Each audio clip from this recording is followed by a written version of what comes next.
Hello, and welcome back to Real Talk with Jesse and Sherrod. This is episode 9, and we do want to give a content warning for this episode. We are going to be discussing mass casualty and mass violence. We have two incredible guests with us, Dr. Jaclyn Schildkraut and Shannon Hill, a subject matter expert and a survivor who is willing to come talk to us about her journey. And we will be talking about mass casualty, mass violence in very real and direct terms. So we just want to encourage everybody with whatever you are going through with your own mental wellness, your own mental health maintenance. If this subject is not going to be beneficial to you at this time, please feel free to just skip over this episode. Take care of yourself, give it a pause if you have to. We completely understand that direct and frank conversations might not be healing for everybody at certain times. So we just want to give that content warning for our listeners right off the bat. But we thank you for joining us. Thank you so much, Jaclyn and Shannon, for being with us today. And I'm going to pivot over to Jesse to introduce our guests for the morning. Well, it's morning while we're recording, whatever time you're listening to it right now. Right. We never know what time it gets posted. Yeah, so we do have two very special guests, like said, Dr. Jaclyn Schildkraut and Shannon Hill. I'm going to let them tell them what their expertise is and let them introduce themselves as well. But we are very appreciative that they are on here with us.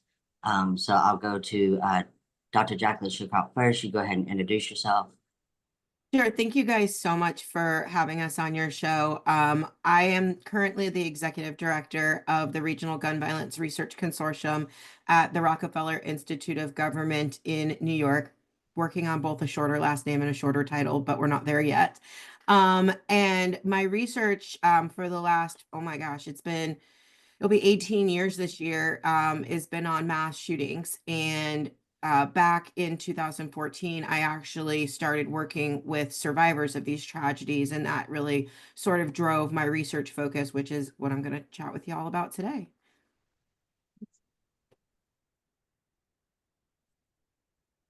Perfect. Thank you for sharing that with us.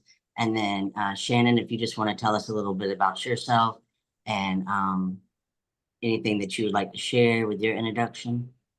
Yes, I am Shannon Hill, like you said. I'm a survivor of the 1988 Oakland Elementary School shooting in Greenwood, South Carolina. And I'm also an advocate for school safety.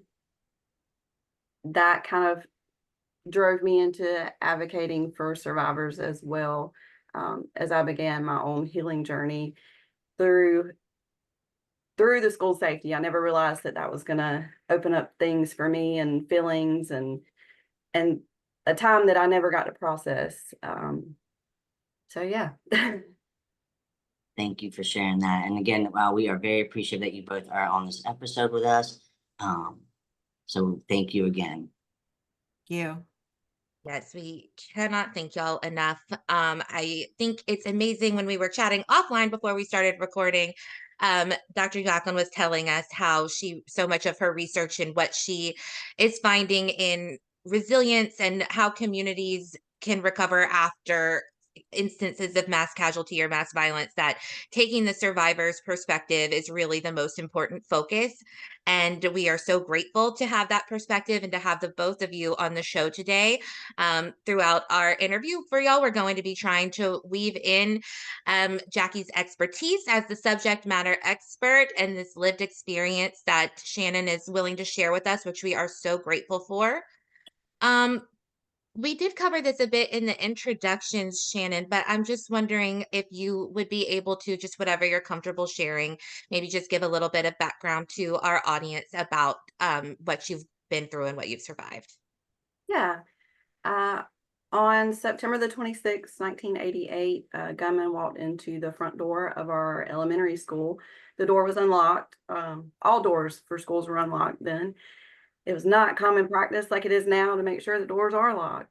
And I came straight through the front door and through the cafeteria, which is where I was with my first grade class, and stood about 10 feet away from me. He shot my teacher and shot 3 of my classmates before going down to a third grade classroom where there was a PE teacher who was trying to stop him.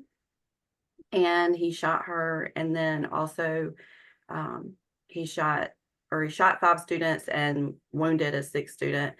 And 2 of those 3rd graders ended up passing away. So that was Shaquila Bradley and Tequila Thomas. And that happened on a Monday, and we were back in school on Thursday. That Thursday, Friday, kind of talked about it with our teachers, or in my case, my teacher was in the hospital. We had our vice principal came and taught with us, but we never really had counseling, and it was up to teachers to kind of identify what students needed individual counseling while they were trying to also process themselves what had happened. They were trying to take care of their students. So yeah, happened on Monday, back in school on Thursday. By the end of the week, we really weren't talking about it. And we didn't have resources that we have now. And I think people were doing all they knew to do, and they thought that, let's just move on. That was the thing. Let's just move on. And by saying let's just move on, that meant that no one talked about it. So that meant that I went the rest of my life without talking about it until about 30 years after it happened. And that just kind of evolved from me advocating for school safety. I was lucky enough to cross paths with a person who had been working with a lot of survivors and did active shooter training. And I was at this active shooter training to take it back to my own school district, who I realized, when my kids started school, they were no further in their school security than we were in 1988. I was able to just walk right into the school, and I could walk right to my daughter's classroom, and no one knew it. And so when I'm at this training and I go to approach this man about, can I tell my school district about you during the training? And I get sidetracked. I love that it's called Real Talk, because I use that a lot. I start off using it with my kids, and they know when I say, hey, we're about to have real talk, it means I'm going to say something that is really uncomfortable and we really don't want to talk about it, but it needs to be said. So this trainer, I'm like, can you come and do this talk with our school district? And he said he could tell that, what he had talked about during the training really affected me. And he said, you were at Oakland, because he had actually referenced Oakland in his training. And when he did, I was like sitting there thinking, we don't talk about that. You can't talk about that here in this community. But when he said that, I kind of started getting hesitant talking to him. But he said, I just want you to know, I had not told him any details about me personally. And he said, I just want you to know that you're normal, and everything that you're feeling is normal. And, you are not broken. And I just started crying, because no one had ever told me that. No one had any reason to ever tell me that. And that was the point that I went from just advocating for school safety to advocating for survivors, because I wanted everyone to know that. I was lucky enough to have been told that, and I wanted everybody else to be told that too. And that was whenever I started our peer support group. That is incredible. Yeah, that's really amazing. Thank you for sharing that with us. Thank you.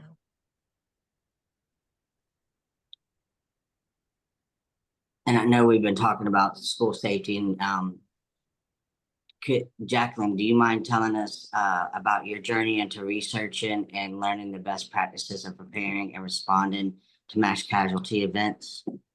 Sure. So I remember, I graduated high school. I'm going to age myself here for the audience that either can do math or has a calculator to figure it out. I graduated high school the year before Columbine happened. And, because of that, things, to Shannon's point, were so different back in the 80s and 90s, right? It was sort of viewed as a one-off thing. We didn't watch them on television the way that we're very accustomed to doing now, right? We know that breaking news happens and they're already at the scene. People are still clearing buildings. It's going to be this sort of endless cycle of just trauma in your face. And I remember where I was the day that Columbine happened. And I remember thinking, like, my brain just couldn't compute how somebody my age could do that. And so, I've always been one of those people who's sort of been curious in what many people consider to be more morbid topics. And kind of spent my early 20s my late teens, early 20s trying to figure out what I wanted to do. And then Virginia Tech happened, and my friends and I wanted to give back. We tried to throw a giant charity party and give all of the money to the Hokie Memorial Scholarship Fund, and the party went bust. I went incredibly in debt trying to do good. And I'd also really never failed at anything in my life I actually tried really hard to do. And so I ended up going back to school, and I was like, I'm going to give back in less expensive ways, and try to make the world better and address this problem at a time, realistically, that there was one, maybe two other people who were studying this. It wasn't a topic that researchers really were interested in. In fact, in my master's program, I was told that I should go find something else to do because I wasn't going to make a career out of this. Fortunately, I'm very stubborn, so I just did what I wanted to do and put my head down. And my initial research was very much like trying to offer context to this problem. And one of the things that I think gets lost in all of this, and I say this respectfully, and Shannon and I've had this conversation before, is mass shootings are horrific whole community tragedies. They impact a lot of people. But when we look at all of the crime that happens in America, they are like the most statistically rare form of crime that we have. It's not to diminish their impact, it's just to say we have to have some context to this problem.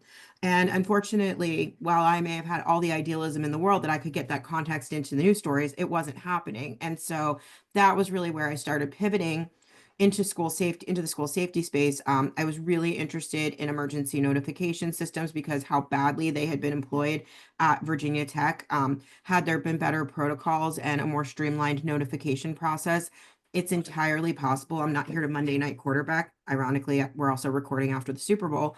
I'm not here to say the second shooting wouldn't have happened, but it may have lessened the likelihood, even a little bit, that it happened. And then in 2018, the community that I grew up in ended up having a pretty high profile mass shooting. I grew up in the Parkland, Florida community, and it'll be, 7 years this week that a 19-year-old former student of our high school walked in and killed 17 people and wounded 17 others. And I saw everything that I've known for my pretty much my entire life become unrecognizable in 6 minutes. And that was really, interestingly enough, I don't think I was in the headspace to take school security on at that point. But a couple weeks after the shooting, we had a spring school safety symposium at my university, and that sort of forayed me inadvertently into the largest study on lockdown drills and active shooter preparedness in the nation to date. And so we spent 5 years really learning about how to do those practices well, what impacts they were having on kids and teachers, and how can we, obviously we don't want kids to be going through active shooter or lockdown drills, but if they're going to, how do we do it in the safest way possible? So that's like a very long-winded way of how I got here. That's Yeah. an incredible journey, and hearing from both of you how you took from different perspectives something that was so personal and then chose to really make an impact, a ripple effect with it, in advocating for safety and advocating for resources. And I think that's incredible. And especially hearing, you know, I think when it comes to specifically school shootings, because it's such a horrific, space, a horrific idea, a school's supposed to be where you're safe. It does feel, for lack of a better term, like it's bigger, like it happens so much more. I mean, one, it's too many, but I think that's an important distinction that you do make about that. It's in the terms of big violence and deaths, that it's not as significant, but I think the proportion of it also being so random is a lot in the importance in the preparation that you study. Well, and I think, we have to be really mindful of the fact, and this is, again, context, right? School, when we think about gun violence, just even gun violence in this country, right? Schools are still the safest place for children to be. But what happened in my community, what happened in Shannon's community shows that you can be as safe as you want to be and as much as you try to be, it can still happen, right? And so the reality is, we still have to prepare. I mean, we prepare for fires in schools, and nobody has been killed in a fire since 1958 in a school, but we still prepare because it still can happen. And so I think, we get very inundated with the media coverage. We also have to recognize children are vulnerable, right? And everybody wants to keep children safe, and rightfully so. And there's a very different perspective, when you walk into a mall and open fire than when you walk into a school and open fire, solely because of the age of the victims, right? And the ability to, a 6-year-old isn't going to grab, a gun out of a person's hands the same way that James Shaw at the Waffle House did, right? They cannot defend themselves in the same way. And so it's a very different vulnerability perspective that I think really drives that conversation, and rightfully so. Yeah. And I remember when I was in school, we didn't have, like active school shooting, like drills. And I have my nephews and he's 5 and they actually did one this year. And I remember him coming home and he was so scared because I guess they turned off the power and they showed him where to go and they were telling him, be quiet, stay down. And then of course the door is locked and everything. And he's 5, just turned 6, and he was telling me about it, but he was scared. And it's crazy to think like, I'll be 38 this year, and I just remember like we had tornado drills, fire drills. We didn't have the shooter drills. I mean, even though school shootings did happen while I was in school, not at my schools, but they did happen. But I've noticed like lately, like because my other nephew, he went to school. He's in first grade now, and he didn't have that. And then so this year, I guess they incorporated, from now on, they have active school shooting drills, and it's so crazy to think of like the changes that happen because of these mass casualty shootings that keep happening. And it just kind of made me sad for him. Like I'm glad that they're preparing them, but I just felt bad, like because he was really scared, and and he was kind of like bothered for the rest of the day. And I was like, dude, they're just trying to help you, in case something like that happens, you know what to do. But it just kind of takes you back a little bit and kind of makes you, because he's 5, so you're just like, that's a baby to me, and that's my nephew. So I just felt like, like I was glad that the school is stepping up and doing that, but at the same time, it's just kind of sad in the same sense that, they're having to do that. So I know like with mass casualty events, yeah, obviously they can happen anywhere. And I know we were talking about statistically it's at random times and it could be random places. Knowing that, is there any way that communities or schools can prepare for the worst case scenario? I think it's really important that, yes, we want people to be prepared for the worst case scenario, but you also need to be prepared for every bad day, right? And so it's so Right. important when we're thinking about, emergency preparedness, that we're not only thinking about it in terms of these mass casualty incidents, that you have plans for every single risk or hazard that your community faces. So, here in New York, I'm not going to have a tsunami, right? But California has to worry about tsunamis. And so that's where things like risk assessments in your community and schools are so important. I think I think when we're thinking about how do we prepare, it really is so important that we are, number one, looking at what the evidence shows us is effective at helping to prepare, and then also keeping in mind that we're not putting undue pressure on the solutions that we're implementing. And the reason I say that is because, I spent 5.5 years in a school district learning the ins and outs of lockdown drills, and that we could do a whole nother episode on that. I'll save you the details on that one. But one of the things that I constantly hear after a mass shooting is lockdown drills. All of this active shooter training didn't prevent the shooting. And it's like, that's cool. I get your point. Chocolate doesn't make me lose weight, because it was never designed to do that, right? What an active shooter or a lockdown drill is designed to do is to keep you safe once the shooting starts. What we have to be thinking about is then, how do we prevent the shooting from starting in the first place? And one of the things that we know, from research that's out there, and also research that we're currently doing with the Department of Homeland Security, one of the things that we know is that these are individuals who don't wake up on Tuesday morning and say, I have nothing better to do but go shoot up XYZ location. These are individuals who plan quite extensively for an extended period of time. And because of the copious amount of planning that they do, it is literally the only thing that is on their mind. And they will tell people what they are going to do because it's like the only thing in their mind that's going. Like, so for example, in our community, our shooter for months before the shooting happened would tell anybody who would listen he was going to shoot up the school. Like, he had a job at the Dollar General and he's ringing out his coworker's mother saying, I could kill you and shoot up everybody at that school and no one's going to stop me. And everyone's just like, okay, that's what he's saying. And, to the point of where there was more than 36 people in the police records who knew that he was going to do this, most of whom did not come forward. And so I think a really important starting point to preventing mass shootings is teaching people what these warning communications and warning behaviors look like, teaching them where they need to report it, breaking down the bystander effect and galvanizing people to report, and then making sure that once that information is reported, something is done. Wow, that Yeah, is that interesting. makes, yeah. So I just had never heard that but it makes so much sense that that's like the only thing on someone's mind. So it's going to come out. It parallels so much, our agency has a real focus in suicide prevention. And I've been reading a lot about like suicide violence connection and that we don't need to separate them so much. And that really correlates is a very interesting perspective. And this is a total side question, but I saw you when thank you, Jesse, for sharing the story about your nephew as well. But in talking about kind of the lockdown drill that they did, and Jesse telling us about his fear that you kind of made a face, I was wondering if there was maybe anything specific that you heard that is maybe a pivot that could be done in a preparedness drill.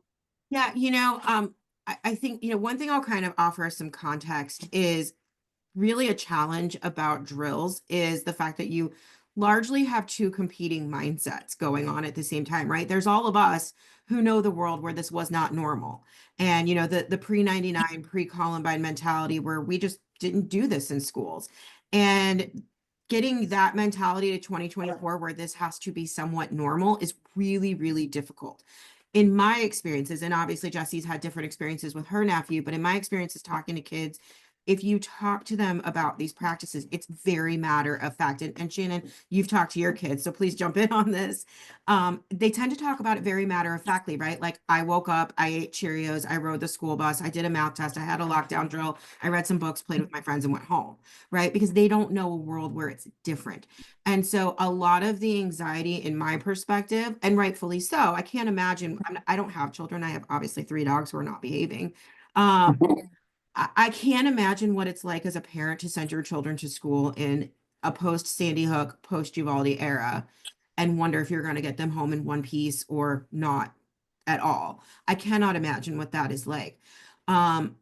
Respectfully, I think it challenges a lot of that anxiety gets transferred to the kids. And so one of the key things that we talk about, and I think this is sort of where I winced a little bit when Jesse was talking, is the number one way that we minimize trauma during practices is modeling calm behavior. And so if the adults in the room are anxious, are worried, are not trusting the process, then the kids don't trust it either, right? Think about when you're on a tour, right? If your tour guide doesn't know where they're going, how do you know, do you trust you're going to end up where you're supposed to? Absolutely not. So it breeds that same kind of anxiety, different context. One of the things I think is so important when we think about preparedness efforts, and again, nobody wants to be doing it. I spent 5.5 years. I ran over 500 lockdown drills. At no point was I excited to put 3-year-olds on lockdown. I just knew it was important because I watched what happened in my community, when they didn't have that. And it led to people potentially losing their lives without having basic information. Again, not here to Monday night quarterback. But there's so many ways in which we can keep the temperature down in the room, things like training, things like making sure that we're not using any sort of sensorial techniques. So we don't need, we don't set a school on fire to practice a fire drill. We don't need to, mimic a shooter to practice a lockdown drill. So all of that is to say, and kind of where I went like that with Jesse is, it's not what you're doing, it's how you're doing it. And I think that that's such important context, right? We know that there's a right way to do drills and we know that there's a wrong way to do drills. Right. I definitely agree with you when you said that, if the adults are calm and, they show, okay, trustworthy, actions, I think it does help the kids. So I think that's very accurate because even though I could tell, talking to him, I knew he was still scared, but he's gonna be, but the next time they did it, he knew what to do, So I mean, like you said, it's just a big difference from when, like I don't have kids either, so I'm just really close to my nephews. So it's just a big difference from when I was in school to what they're going through and they're going to school. So, when he first told me about it, I was like, what? And then I was like, well, I guess that's something that they, need to do. That way, if it does happen, at least he knows, hey, this is what happened during the drill. So let's do this, So You know, it's definitely a learning process for, I think, everybody. well, and one thing I just want to add, and again, I think I really would love for us to come back to the experience because, I can sit here and talk about lockdown drills all day, but I don't think I want to talk about that. I really want us to talk about the survivor perspective. But, one thing I just want to add is when we're thinking about that conversation, I just want to encourage you guys and your listeners to really think about the fact that this is not something that has practical applicability only in the four walls of school. And this is a skill much like situational awareness, much like putting on your seatbelt, right? We put our seatbelt on a car, we put our seatbelt on a plane, we put our seatbelt on everywhere, right? It's a skill that we can use anywhere in our life. And you don't need to look any further than Buffalo in 2022, 10 days before Uvalde happened. And there was an 8-year-old girl and her grandfather in that grocery store. The grandfather, who graduated before Columbine, never went through an active shooter drill day in his life. And when that shooting started, he had no idea what to do. But you know who did? The 8-year-old. And they're both still here to tell that story because of her training at school and because she understood how to apply it in a different context. So again, we don't want kids to be doing this, but as somebody who grew up in the land of hurricane preparedness, it's always better to have the tools and not need them than need them and not have them. I definitely agree. Yeah, I'll say, at 13, when we're practicing earthquake drills in my school, and we don't have earthquakes here. Recently, we oddly have started having some, but not anything that, you would think we need to be having earthquake drills all, every year. We have to do it. You have to do these. And I had asked my teacher, why don't we practice if somebody comes into our school with a gun? And he kind of looked at me and he said, because that doesn't happen here. And it had just happened it happened just a few years before. And my response to him was, but it did. And I was there and you could tell it kind of clicked at that moment. These kids that were there while he was teaching, he was working in the school district, have now made it to me. And just, it was so natural to say, because that doesn't really happen here. And then fast forward to, kind of what Jackie was saying, there's a right way and a wrong way of doing it. And are you, are the schools doing proper training, or are they watching a 5-minute video so that they can check off the box saying that they did it? And after you're doing these, are you talking about it? Because most of the time, from what I hear, they have these drills, you go back in and you go back to doing your schoolwork. You don't talk about it after. Well, why not? Why aren't we talking about it? Why, when a shooting happens anywhere at a school, whether, it's 3,000 miles away, I promise you teachers in other areas are upset by it and they're thinking about it. And every day they go into their school and they are running scenarios through their heads, but they don't have anybody to talk to about it. And how easy it is that you could have a peer meeting with teachers and with your staff, your front, like everyone in the school. The adults can have their meetings and they can talk about their concerns, and so much can come from that roundtable discussion. But then after your drill, why aren't we talking about it in the classroom with our students and allowing them to voice their concerns or what they're afraid of? And instead of going back to, okay, now you need to do these math problems. Like, why aren't we talking about it? And I think that there would be a huge benefit if there was more discussion about it. Yeah, and to Shannon's point, that debrief, it's so unrealistic to take kids from the corner of a dark room and then, to Shannon's point, go back and do your math, right? You have to give everybody that chance to exhale. But also, I think, again, because of the two competing mindsets, there is a real hesitancy to talk to kids about this. Like, I stood there for hours and talked to kids about this, and they have, kids have imaginations. Kids also have cell phones and social media, and so they know what's going on in the world, and they want somebody to talk to them and tell them this is not likely to happen. Like, I got one question where it's like, well, what if the shooter gets a ladder, climbs through the air vent, scurries across, drops in my classroom, starts shooting? It's like, okay, I get where you're coming from. Here's what we know, here's why you can do it. But also, it's such a great opportunity to empower them. Like, say, okay, if this happened, what do you think we should do? How would you respond? And you can actually turn it from an exercise in being scared to an exercise in being prepared and giving them ownership in their own safety. And isn't that something we want for everybody, to feel empowered to stay safe, not feel like, oh my gosh, somebody's in my school shooting, I have to ask permission before I leave this building, and that's my only option to stay safe. No, go, get out, get somewhere safe, let someone know where you are, but you have to empower them. Yeah. I'd like to pivot a little bit from our talking about preparedness into maybe talking about, should a community or a school, be part of the random statistic, and they do have a shooting or an instance of mass casualty. What, in your opinion, do you think, but for both of your opinions and what you advocate for, is one of the most critical or some of the most critical resources for survivors, both on the more community level and the individual level? I'm totally going to defer to Shannon here because there's nothing I can say that will top hers.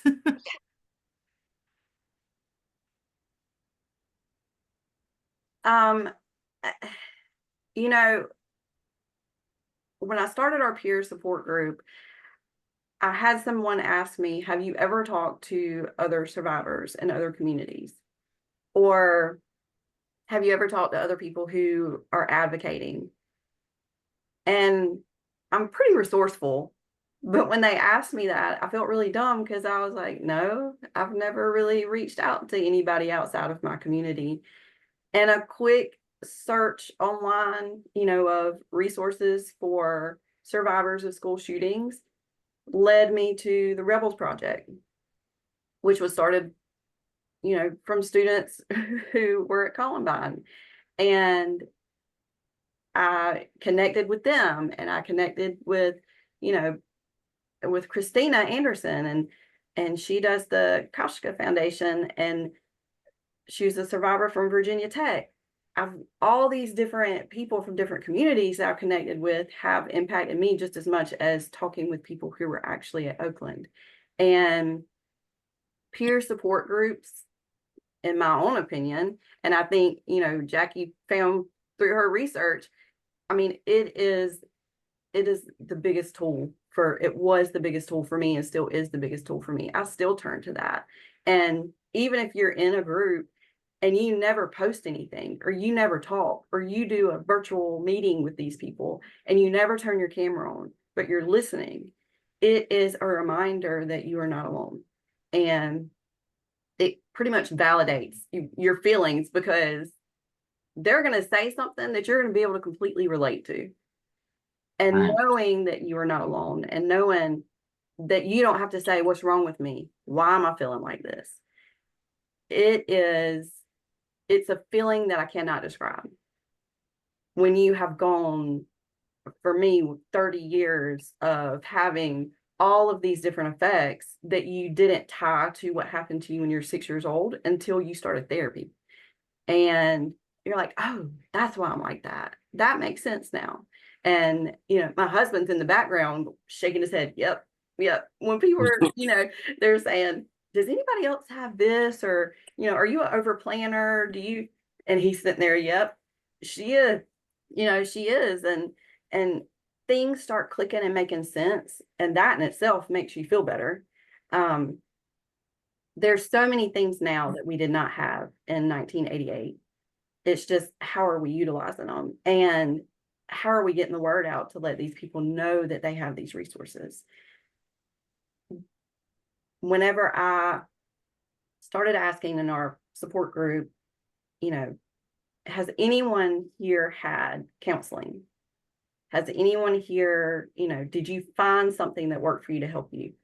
A majority of the people in the group had never had counseling. When we would have these virtual sessions with counselors, they would cry and then apologize for crying because they had never talked about it before. That hit me because I'm thinking, we shouldn't apologize for crying for witnessing what we witnessed and then talking about it for the first time 30 years later. Right. In a peer, when you're talking to other people who have been there, because I tell you, we don't want to talk to people if they don't get it. You know, we don't want to go and talk to a therapist who has no clue about any of this.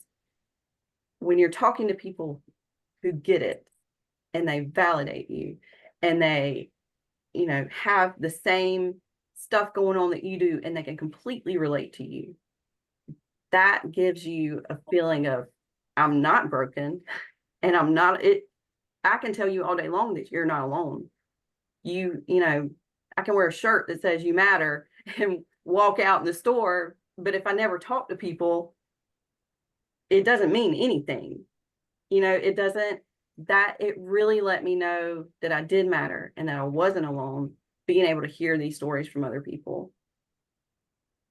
Yeah, and to Shannon's point, and obviously Shannon was so gracious. To how we met was actually my research project, and she was so gracious, as were so many other people. We had several hundred survivors from, I think, 48 communities across the nation who gave us a lot of information, and incredibly extensive, and I mean, Shannon took it, so she knows, an incredibly extensive survey where we asked everything under the sun. And the number one thing that we found that was predictive of positive post-traumatic growth was social acknowledgement.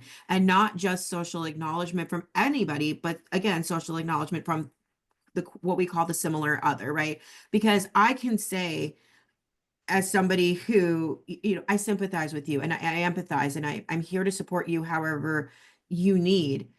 But I can't say I understand what you've been through. I absolutely do not. I was never in a building. I never saw a gun. I never heard a shot. I never saw the things that Shannon saw. And what's so interesting that we picked up in the research is you can be in the same shooting and still have drastically different experiences. So one of the people actually that founded the Rebels Project, Heather Martin, she tells her story a lot about how she and her sister were both in Columbine, and they were in different areas of the building. They had completely different experiences during that tragedy, and it made it even difficult for them to talk to each other, right? That she only wanted to be around the people that she was with during the shooting, because those are the only people who understood it the way that she lived it. And I think, the other thing, and Shannon's raised this a couple times, and I think I want to just put an exclamation point on it, is trauma and tragedy do not exist on anybody's timeline. It was 30 years for them. We've had other people say, it's 10, 15, 20 years. I was in therapy and all of a sudden it came out and the therapist is like, well, where has that been? Right? Sometimes you're still just struggling to process what you lived through, that you don't even recognize that it is part of now your mental DNA, and it is shaping your trajectory, right? So for you, one of the things I think about a lot, and I'm not a survivor, I would never claim to be. I think a lot about Frank DeAngelis, who was Columbine's principal, and we have conversations on the regular. And one of the things he says to me sometimes is, he'll look at me and be like, Jackie, I don't know how you do this. And I'm looking at him and I'm like, Frank, your students shot their guns at you and tried to kill you. And his framing for him is, I had one bad day, you have every bad day, because you're constantly inundated with this, right? I mean, all day, every day, it's videos and pictures and stories and all of these things. And that's fine. That's what I signed up for. But just having somebody validate that what your experience is natural, and and and that everybody's just going to frame it differently. And so I think when we're looking at communities, there's a big push for resources in the immediate aftermath, right? You have the GoFundMe's and you have the media there, and then the media go home. And unless it's local media who is part of the community and they're also impacted because they knew people that were involved, the spotlight is off, and now you, instead of grieving in a fishbowl, you're grieving in isolation, and everybody else moves on and forgets about you. Like, I promise you, to this day, no one is talking about what happened in Parkland 7 years ago in 4 days. No one's, other than the people in Madison, Wisconsin right now, are talking about what happened in December, right? Or what happened in Winder, Georgia in September, or anything else that happened last year, the year before that, the year before that. So, there's a big push for resources and attention in the immediate aftermath, and rightfully so. But in the immediate aftermath, you're just trying to figure out how to get up and put one foot in front of the other. You're not worried about how am I going to pay for therapy? How am I going to pay for my work missed? All of that. So communities really need to be planning for the long term, right? And that's not a principle that's only applicable to a mass casualty incident. We know that there are people in communities across the Southeast that are still struggling from hurricanes that happened 10 years ago, right? So long-term planning for any emergency is just so critical. Yeah, my brother was in 4th grade whenever the shooting happened, and he didn't witness the things that I did. He was the last one climbing out of his classroom window whenever the gunman stuck his head in his classroom. And we didn't talk about it. I didn't bring it up to him because I thought that everyone else had moved on from it, because no one talked about it. I went to school with all of these kids, all the way until we graduated high school, was friends with them. We still didn't talk about it because it wasn't common knowledge that we were all thinking about it, because we were, you got to move on. By moving on, we don't talk about it. And it wasn't until, probably close to that 30 years, whenever I started really thinking about things and bringing it up more, and finally talked to my parents about it. My parents were young. They did what they thought was best, which is what they were instructed to do. Just, let your kid talk about it if they want to, but don't bring it up. And so they didn't. But, around that 30-year time of when I started talking about it, my brother was home for Christmas, sitting in the living room watching TV one night. And I was like, do you ever think about that day? And that was the first time we talked about it. It was my brother. And it wasn't like we weren't close. But, that was the first time I talked about it with him. It was just 2 years ago that, we kind of talked about it more. And I asked, did he feel like he had any kind of effects from it? And he said that he doesn't remember a whole lot from that day. The only thing that he really remembers is that he was worried about me, and worried about if I was okay. That was his side of the trauma, was, he didn't know if his sister was alive. So there's people who don't relate to that side of it at all. They were on the other side of the school. They didn't hear anything, they didn't see anything, but they were still traumatized, and they don't think that they should have been. Wow.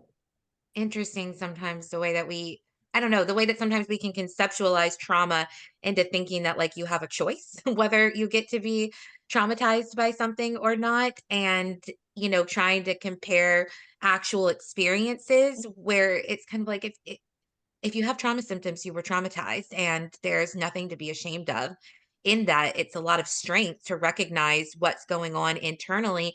And then, especially thinking more back in the 80s, 90s, I mean, even today, just to be able to come forward and be like, I'm not okay after what has happened. I really appreciate everybody saying, talking about strength and things like that. And that is important. But there's also such an important in recognizing that strength is also saying, I'm really not okay after this. And I need help. Yeah. Because that's just not always easy to do. I think, especially when you kind of can feel pressure about being a survivor and what that might entail and what other people might want that to mean, almost so that they don't have to kind of wallow in their own ickiness of clinical term ickiness of thinking just about how horrible something is. I think that's something, that is important for all of us in communities to recognize when we're responding to grief or trauma and trying to be a support system, to not try and make the conversation more comfortable for yourself, that you might have to sit with someone in what they've experienced, and just being there with them in that space is one of the bigger things that you can do. Well, and kind of along the same vein, I think that there's two things that we really have to kind of focus on in that context. The first being is that help is only help when it meets the needs of the receiver, not the giver, right? So the performativeness that many people engage in to make themselves look better or feel better or say, I did something to help this community, it's not about you. And so, one of the things that we see a lot, and this came up when I was doing some work with the Mass Casualty Commission in Canada, and I was like learning more about how communities have to deal with this, right? We send cards and flowers and balloons. I actually was in Uvalde 3 weeks after the shooting, and the piles of dried out flowers were waist high on me. Granted, I'm only 5'4", but you have these like piles and piles and miles, and it just looks like an ocean of teddy bears. Somebody has to do something with that, right? So we're all sending these things to feel better about ourselves and to feel like we supported the community, without thinking about the fact that the community now has an added burden placed on it to do something with all of this, right? Whether it is to put it in a bag and out at the curb, or to collect it and catalog it for a memorial that who knows if and when you're getting one. And then you've got storage costs and all of these things, right? There's so many things that we as civilians and outsiders don't think about. And the other thing that we tend not to think about is how we define a survivor. It's not our place or our job or our right to define a survivor. And a problem is, respectfully, the physical injuries are so much easier to say, you're a survivor. I see you. You have stitches from where you were shot and got stitched up and patched up, right? I understand that you are injured and therefore you are a victim and a survivor. You can't see trauma, right? We don't, our brains don't wear a little ace bandage around it to hold it together. And even if they did, we still wouldn't see it. It's in our heads. So how do we, as people who live outside of these communities, and how do we judge, or how do we say you are or are not a survivor? If you identify as a survivor, if you feel as though you are one, you are one, and I have to respect that. It doesn't even matter if I agree with it or not. I mean, I respect it because that is how you identify, right? And so I think we have to be really mindful of, to Shannon's point, Shannon saw something horrific that day. She was 10 feet away from it. Her brother didn't. That doesn't make him less than. It means he just had a different experience, but he's still just as traumatized in a different way. It's like when parents tell their children, at least my mom used to tell us to us, right? I love you both in very different ways. I don't love one of you more or less than the other. I just love you differently. And we have to support everybody where they are, in a way that meets where they are, in a way that is best for them, not for us, and in a way that validates their survivorship and doesn't deny them that. Because to Shannon's point, she said it this entire conversation, if you don't reinforce, yes, what you've dealt with is acceptable, and well, it's not acceptable, but how you're feeling is acceptable, and you have the right to talk about it, and I am here to listen to it, she doesn't get to have ownership of her experience. And that's denying her, and that's delaying her journey towards resilience. Yeah, Jackie actually asked me during an interview, why am I a survivor? And I remember looking at her like, what do you mean? Why? And really that question has changed my perspective on some things, which still constantly happens even now for me, that I'm still realizing things about myself, and my answer to that of why I am a survivor is, yeah, because I made it out alive. I made it out of school alive. But not only that, I'm still alive. And there's, even in our situation, with Oakland, there are people who were there who dealt with this alone for so many years, and they weren't able to hold on as long as the rest of us were. And they, use drugs or alcohol to try and mask all the feelings that they had because they didn't understand why they had them, or, have committed suicide because they just couldn't live with feeling the way that they did, and may or may not have even understood why they were feeling that way. I survived that. I have been able to hold on long enough to get to where I am now. And Well, that's not something that's only in Shannon's community. I mean, we've seen that. We saw that with Sandy Hook with Jeremy Richmond. We saw that with Columbine with Austin Eubanks, right? This is not what her community experienced isn't unique, right? And these, as rare as these are, they have happened enough that we should understand better and be doing more to support communities and those who've been affected. And I was gonna ask you, because I know you do this for a living, and I know y'all both do different things. If communities and schools want to learn more and be better prepared, where's the best place to start? Not social media. So there's some really great resources out there. Even for a basic understanding of how this looks, kind of short term, intermediate, and long term. You can look at resources from from SAMHSA, the Substance Abuse Mental Health Association. I'm going to mess that up. I'm sorry. I'll make sure everybody gets a link. But they have really good information about like what the different phases of disaster and recovery look like. You have obviously the Office for Victims of Crime. You have organizations, and I hate to say it like this, but Colorado has really unfortunately seen its undue share of mass casualty incidents in the Denver metropolitan area. And so they've got a lot of information available with a Google search that you can find. But I think, coming back to where we started, I think reaching out to organizations like the Rebels Project, Survivors Empowered, talking to resiliency centers, which is also something I did with the project that I worked on with Shannon, is so incredibly important, because the whole impetus for that project was I spent years, I've worked with survivors since 2014, and I really took that as an opportunity. Number one, I felt so honored that people would let me in to a group that is incredibly closed off, and rightfully so. But also I took it as my opportunity to just soak it all in and listen and not tell people. I'm not here to tell Shannon how to grieve. I'm here to learn from Shannon what worked from her. And I think that we don't do that enough, right? And it goes back to what I said about help only being help if you meet the needs of the receiver. We have politicians and legislators and practitioners who have never lived through one of these any more than I have. Actually, probably less than I have, because I experience it in some fashion on a daily basis. Right. And we have these people dictating to survivors what they need, how long you should need it for, all of those things. And I went, and Shannon will hopefully back me up on this. I went into this very rose-colored glasses where I was like, almost Pollyanna. I was like, well, if you want to know what people need, just ask them. And that was literally the impetus of the project. I just wanted to go and ask, what do you need? What worked? What didn't work?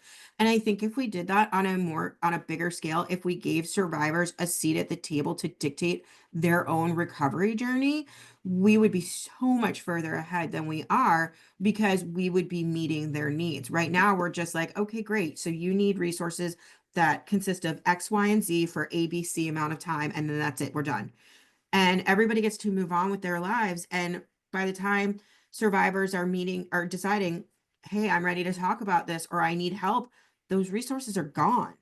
And so we're not setting these communities up for success, because we aren't, number one, learning from the communities that have already gone through this. And number two, we're just not asking people the very easy question of, what can I do for you? And I have to say, Jackie saying, that she was honored she was let in. Personally, I can tell y'all that I'm honored. Every time someone wants me to come and speak to their group or do a podcast or help with a research project, and my thought is, you want to hear from me? You want to know what I think? And it's because you're asking for the right reasons. You're not asking for a news story to get views. You're asking because you want to help and you want to make things better. And or I, again, can't speak for everybody, but I am honored that there are people who want to do that. Genuinely, they want to know what my thoughts are because they want to make the world better, and they want to make lives better, and they want to help people. And I will say, to Shannon's point, I mean, this is not anything you can't find out on your own. When we did the survey, it was 100% anonymous. Like, you could share your thoughts, and that was it. You had a safe space to say, what your experience was. But then I came back for another ask, and I said, look, we need to get these results out there. We need to put something together that will wake people up and say, here's how we use this experience to do better. And not only Shannon, but there was 10 survivors who said, I will put my face and my name to this. And if you go on our website, which is supportingmassshootingsurvivors.com, literally there are 10 survivors who are talking about the absolute worst day of their life, with their face, with their name, with all of the raw emotion that comes with that. Again, I think in part because we built that rapport, which listen, it's hard. It is really hard. You don't want to say the wrong thing. You don't want to do the wrong thing. You don't want to become a cause of trauma. To Shannon's point, I asked a question very innocuously, like, well, how do you see yourself as a survivor? And that can be taken so wrong if you don't know the intention behind it, right? And, constantly just having to work at that and be thoughtful. And I remember the very first time I spoke to a survivor, it was a mother who lost her daughter at Sandy Hook. And I am a person who is known to be zero filter, incredibly blunt, tell you how it is without usually thinking. And I remember I was a doctoral student, I was in my grad program, and it was myself and my research partner. And at the top of my notepad, and I don't have it anymore, but I know exactly word for word what I wrote, think twice, speak once, and remember she lost her child. And I think, if we can just remind ourselves that it's okay to ask questions, it's okay to listen and not to tell people how they feel, and to really be there for the right reasons, right? You gain that trust. The founder of the Rebels Project, I met her at a conference, and every single time I've wanted to do research on it, Heather is who I've gone to, because I earned that trust. And then Heather trusted me enough to go out to all of them. And there's 1,500 plus people in the Rebels Project, and say, I vouch for her. She's here for the right reasons. That's how I got connected to Shannon. It becomes a network, and you can be part of that network of support, but you just have to be willing to do the hard work. Right. And in thinking about that network of support from the survivor perspective, Shannon, I'd like to ask you if there is anybody listening who has maybe survived their own trauma. They want to reach out, they want to find connection, they want to find support, but they're not sure where to start. What would you say to them? The most important thing is to know that you are not alone. Don't hold yourself to some made up timeline that other people have given you that have no idea. You got to do things when you're ready, and you just cannot ever forget that you don't have to do it alone. But use the resources that are available to you now that used to not be available. Like I said, a simple search online brought up the Rebels Project. That, Jackie and I keep talking about them, but really they are amazing. And it's not just for Columbine, it's for anyone. And there's other groups. I mean, you have to do what works for you, and what works for someone else might not work for you. And talk about it when you're ready to talk about it. It took me 30 years. And yeah, I may have talked about it sooner if I had been given permission to talk about it. It's the only way I know how to kind of say that. But you might not be ready to talk about it for a week, a month, years. I mean, you talk about it when you're ready to talk about it. I did realize in my advocacy for, school safety, and then turned advocacy for survivors, when we were doing a group session virtually, it just hit me that I needed to talk about it alone with someone. You know, even in those group settings, I felt like I was still talking about it to help other people, but I had not done anything to really help myself. And I asked, you know, our state law enforcement person who actually started my journey for healing by telling me that I wasn't alone. You know, I reached out to him because I thought if anyone's going to get it, really, it's going to be someone who, you know, military or law enforcement, because that's kind of what I've been compared to, as someone who was in combat. And he had made some suggestions for me of who I could talk to, and I ended up doing EMDR, which it's a whole nother topic in itself that we could talk about. But EMDR worked for me. It doesn't work for everyone else, but it did work for me. And you just have to be patient with yourself. And if you're doing something and it's not working, there's other options, and just know that there are other options. But I did want to say too, as far as resources, I cannot go without saying, you know, behavioral threat assessment and management is key. You know, a lot of times we go back and say when something happens, you know, you have this person do an interview and they say, oh yeah, I could see this coming with this person because this happened. And then you have somebody else say, oh yeah, and this happened. And it's connecting the dots after something happens. And behavioral threat assessment and management helps you connect those dots before something happens. So I can't go without giving a little plug in for that type of training, and how important it is. Thank you. And we want to thank y'all both so much for being here today, having this real talk with us on a topic that is not always easy to talk about, is not always easy to listen to. So thank you for everybody who is tuning in with us. We would like to remind everybody too that 988 is always available, as ViaLink is a 988 center. Speaking from the perspective of those that answer the line, we're not here to tell you what to do either. We are here to listen. Nothing's too big or too small to give 988 a call, so do not hesitate. Dial or text 988. I made up both of those slogans. I'm very proud of them. But just, you know, even if something was stirred up today from listening, whatever it is you're going through, there is a listening ear 24 hours a day. It's free. It's confidential. Call 988 if you need someone to listen to. It is also a space to get referrals for behavioral health resources. But we just want to thank y'all so much for this incredibly important conversation and for spending this time with us. We are so honored to have your perspective, to have learned from your experience. Thank y'all so incredibly much. Thank you so much Thank for having us. you. Yeah, thank you so much. We are very appreciative, and we're definitely gonna, all the resources that we spoke about today, we're definitely gonna put that in our description. So that way people can just see that, and that will be out there.